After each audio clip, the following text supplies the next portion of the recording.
If you want to learn to love yourself, if you want to be more connected to yourself and connected to other people, if you want to come into a space of wholeness, if you want to be more connected spiritually, if you want to be more connected in general, the fastest way to do this is to sit with your feelings.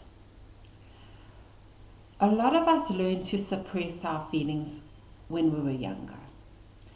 We did this because we learned that we needed to conform. And the subtle implication in conforming is that as I am, I'm not enough. So I have to conform. As I am, I'm not good enough, or I'm not worthy. So these are the subtle implications to conforming. Over and above that, if you come from an invalidating household or from a lot of trauma, you learn to suppress your emotions. When you're traumatized as a child, the mind breaks up into parts as a way to cope with that trauma. And it buries all of these little parts deep in the psyche, never to be found again. So these parts become forgotten and dormant. And these are your feelings that you're suppressing. So if you want to love yourself, you cannot love yourself if you have abandoned these parts of yourself, if you have abandoned your feelings and emotions. Because that is part of you. You are made up of a mental body, a spiritual body, an emotional body, and a physical body. So if you deny any of these parts of you, you are denying yourself. You cannot love yourself. So suppressing your emotions was a way of denying who you are. Okay?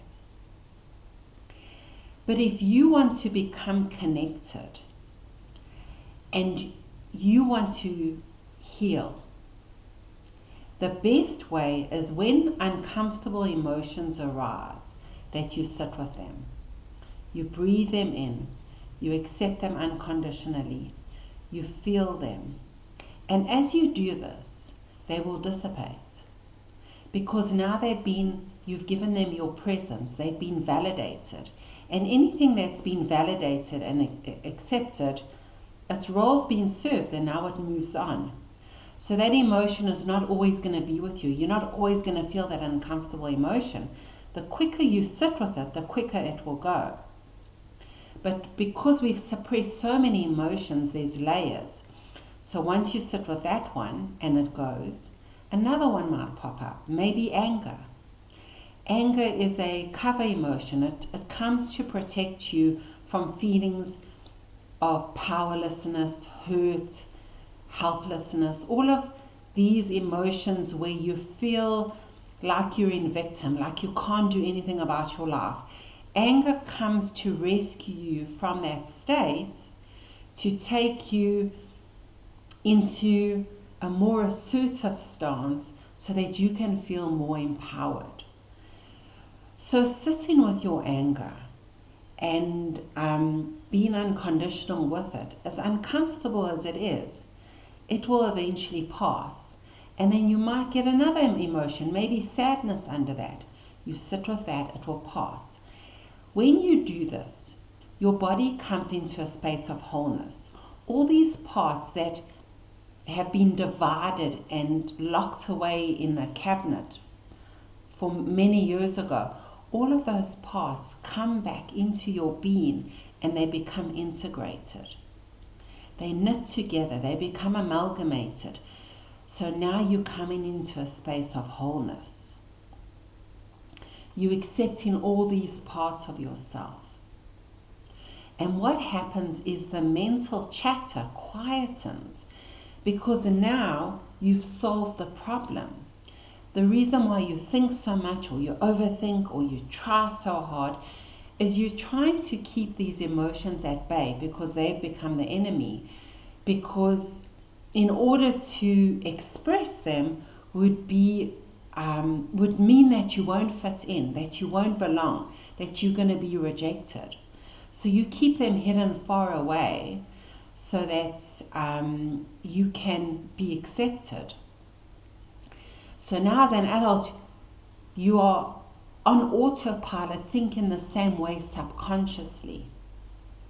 But you can break that habit by following this process and reacquainting with yourself. So what you do when you sit with your feelings, you're befriending yourself. You're coming into a relationship with yourself again. So this is very, very powerful. You know, people try and meditate to quiet their minds. But if they just sat with their feelings and followed this process, the mind naturally becomes quieter. Because it doesn't need to overthink the feelings away. When you accept yourself, when you accept your feelings, less is more. Everything becomes quiet and regulates itself.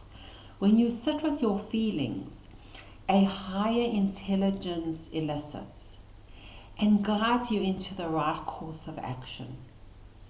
I believe this is the Holy Spirit because God lives within you.